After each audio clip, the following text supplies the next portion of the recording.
Hello, this video is going to be part one of print reading to give you a basic understanding of information that is on the print. And to start, I would like to show you a fairly complicated print. If you remember in the multi-view drawing video, which you should have watched previously, I have my front view. To the right, I have the right side view, and above or on top of the front view, I have my top view. Notice how everything is all lined up. All these lines transfer like I was showing you. But what we're going to look at is this information. And there is a lot of information on this print. So don't worry about all of this stuff at this point in time. We're going to start with a little bit basic. And one of the first things you want to do when you look at a print is you need to look at the, this is called the title block. You want to look at the title block. This title block will most of the time give you a lot of useful information. It'll tell you what scale the drawing is drawn at, a drawing number. It oftentimes will tell you the material that the product is made out of.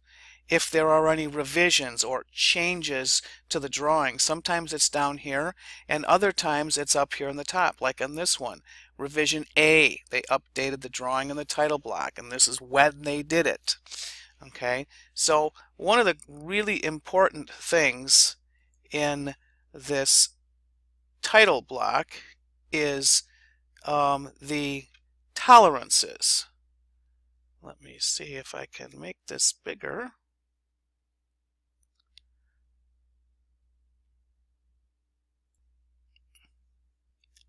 I think I'm going to have to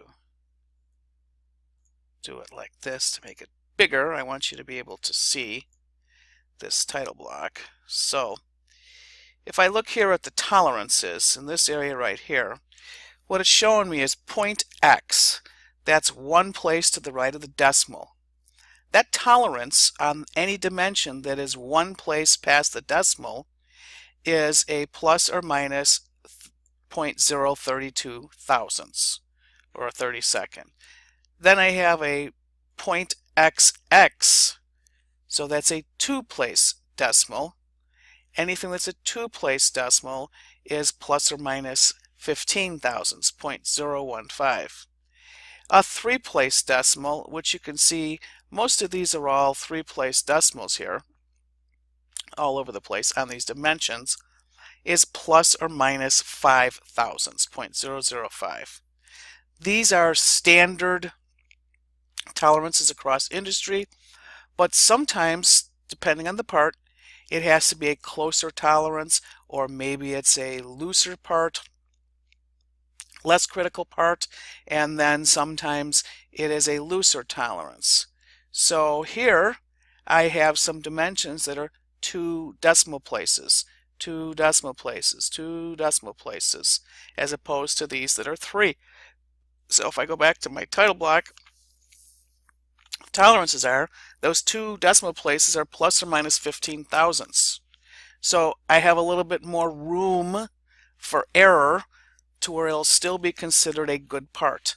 If it's within these tolerances, it's a good part. If it's outside of those tolerances, in other words, let's take a look at this 1.000 dimension. That's 1 inch. That would be a plus or minus 5 thousandths. If my dimension, when I measured it, was 1.010, that's 10 thousandths. I only have 5 thousandths allotment. That would mean this part is scrap. Okay, means it's no good. So that means I would have to start all over again. So let me make this a little bit smaller again.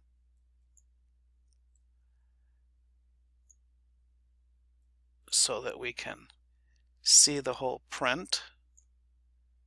Oh, it's a little squished looking, isn't it? There we go. Okay, so after the title block and looking for revisions, then the next thing I would do is look for notes. and here is an area that says notes. I suppose I should have left it bigger so we can see these notes. Come on, there we go. So these notes say, number 1, finish all overs 125 microinch max. So that's how smooth it has to be. That's a milled finish. We'll talk about surface finish another time, but that's a note we read. Number 2, break all sharp edges 0.015 max. So I would take a file and I would deburr it so there wasn't a sharp edge, but 15 thousandths is about 5 thicknesses of piece of paper, so there's not a lot of room, so that can't be too big. Note number 3, countersink all holes 0.03 30 thousandths max unless shown. So I would look at these holes, one here, one here, one here, and this one here, the maximum size chamfer or countersink, it can be as 30 thousandths. Okay, so unless otherwise noted. Well, here's an arrow to a chamfer on this, but it is 30 thousandths anyway. So they want it 30 thousandths, and look at it has a 0.2 place decimal. So I would refer to my chart over here, and I have a 15 thousandths plus or minus. So I would add 15 to that, so it could be as big as 0.045. And if I took 15 away, it could be as small as 0.015. So when it's spec'd out this way, I have a tolerance, or I have room from within it. Whereas if it's a note, it's telling me the maximum it can be is that. It could be smaller as long as it breaks the sharp edge, but it's a maximum. So on this print, or any print, these are the things that I want to look at first. Title block, what's my material, what's my general information, what's my tolerances, and are there any notes?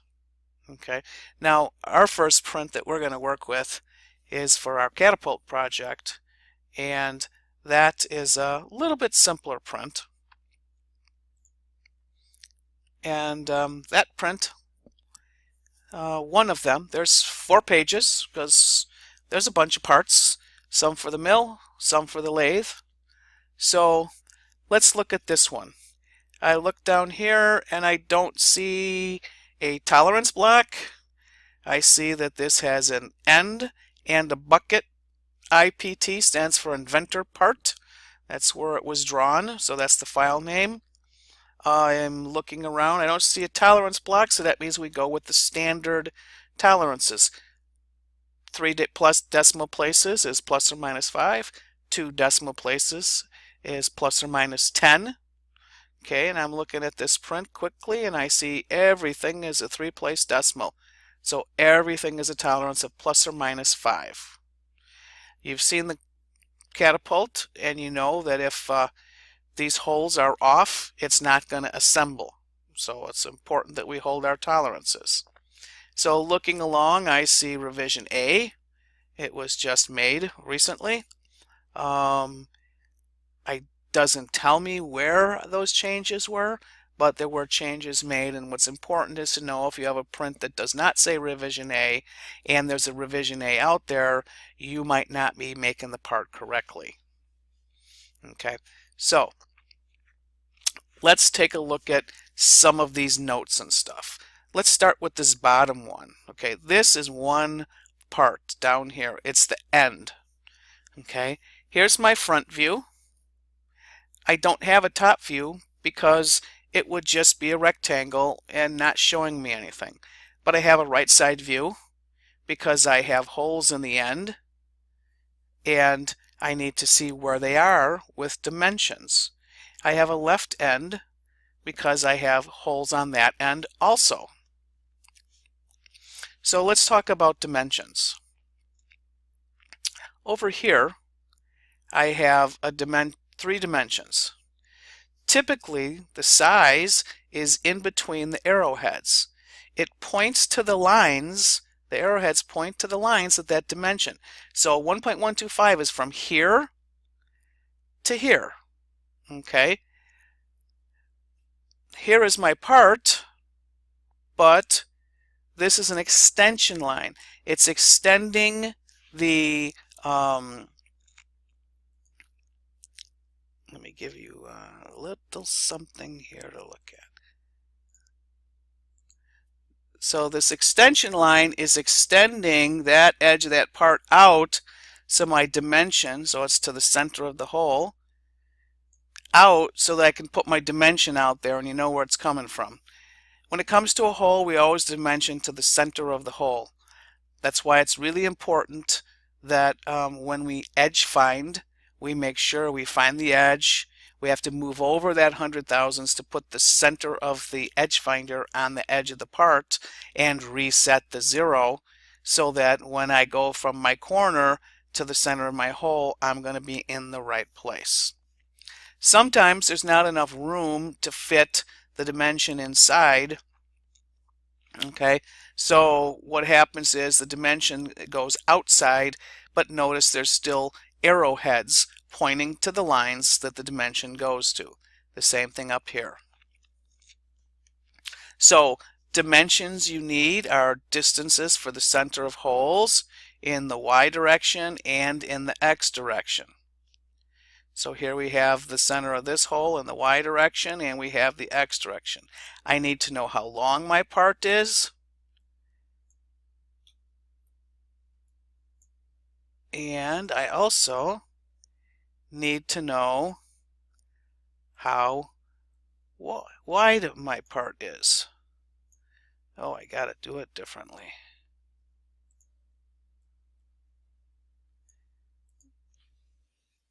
Let me pick these and get rid of them here.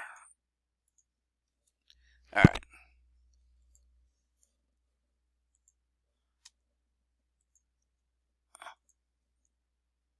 There we go. So let's talk about these things. This arrow points to this hole. This is called a hole callout. It's telling me here's this little circle with the line through it. That's diameter. So that's saying diameter 0.201 through. That means it goes all the way through from this side to that side. And this is the tricky one. This is called a tap callout. 1/4-20 UNC-2B. That means it's a 1/4 inch tap. That's its nominal size. So if I measure the outside of the screw that goes in there, it's going to be a 1/4 inch. The outside of the tap is going to be a 1/4 inch. There's 20 threads per inch. UNC means Unified National Course, and 2B is the class fit of the threads. Okay, so that's a standard class fit, and UNC, that's kind of normal. So what you're really looking for information on how do I know what tap to get, I'm going to look for a 1/4-20. Now where a lot of students make a mistake and they're going to try and make this hole, sometimes this drill size isn't called out and they get a 1/4-20 tap and they go, oh, I need a 1/4 inch drill, and they drill a hole a 1/4 inch. But if you caught what I was saying just a couple of seconds ago, the outside measurement of the tap is a 1/4 inch, so if you drill the hole a 1/4 inch, the tap's going to go in and it won't be able to cut any threads because all the material's gone. So you never use the same drill that's the size of the tap. Okay, so real quick, I want to look over here. So that diameter 201 drill is actually a number 7 drill. Sometimes you might get the decimal size, sometimes you might get the size of the drill in terms of it being a fraction, a number, or a letter size drill. But the same thing. See these funny little lines with the arrow on them? That's saying that from the top of the part, that's the line, pointing down, going down, that's how deep it is. So this, you're drilling a hole 1 1/4 deep, and the tap is going to be tapped 3/4 of an inch deep. Hopefully this makes sense. Let's take a look at the name. It says 2 required.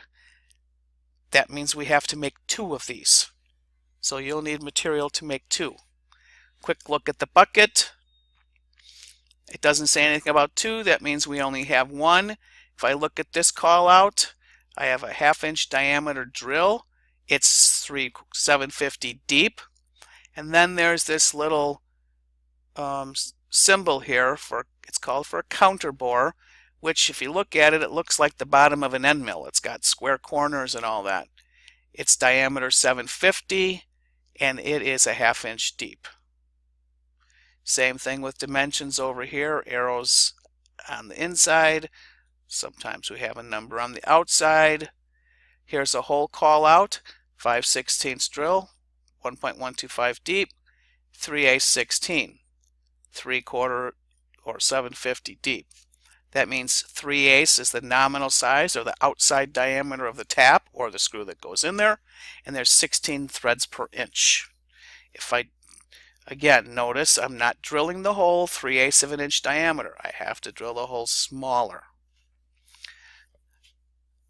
Hopefully that help gives you some information to get set up on part 1, and I will have another video and we'll talk about another part and some other features.